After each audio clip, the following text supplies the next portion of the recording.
Did you know Sparta once had a king so crazy his own family locked him away and may have even killed him?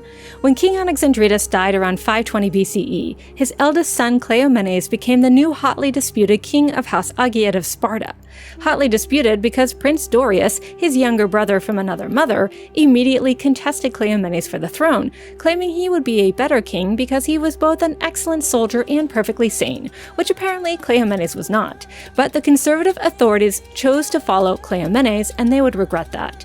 You see, Cleomenes quickly proved to be a savvy if unpredictable monarch. Although it was during his reign that the famous Peloponnesian League reached its zenith, his policies proved to be both unorthodox and overly aggressive, and it wasn't long until he received pushback from both his Spartan co-king and his Peloponnesian allies. It probably didn't help that he may have been stark raving mad.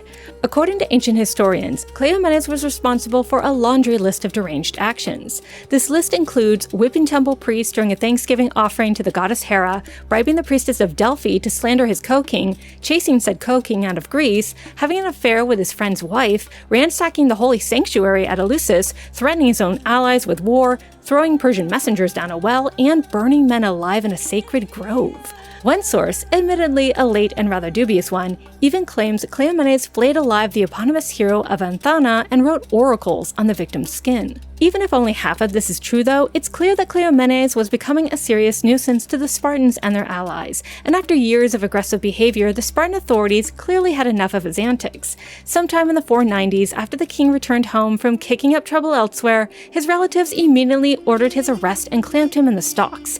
The Spartans insisted this drastic measure had nothing to do with the king's misadventures, it was because Cleomenes was going around smacking people in the face with his staff of office. But this decision to suddenly detain him after decades of erratic behavior casts a suspicious light on what happened next. According to Herodotus, Cleomenes somehow convinced a slave to free him from the stocks, give him a knife, and then just stand there while Cleomenes gruesomely slashed himself to ribbons. The Spartans' lame excuse for this laconic version of harakiri was that Cleomenes drank himself into a frenzy, a strange claim considering the Spartans were known for their sobriety, and it's highly unlikely a slave would sign his own death warrant by refusing to intervene in the dispatchment of a king. Herodotus never directly questions this account, only adding that Sparta's allies thought his death was divine retribution for sacrilegious behavior. Whatever the case, Cleomenes definitely died, and that meant the throne then passed to his next of kin, Prince Dorius. But by this time, Dorius was also dead, and what happened to him will take some explanation.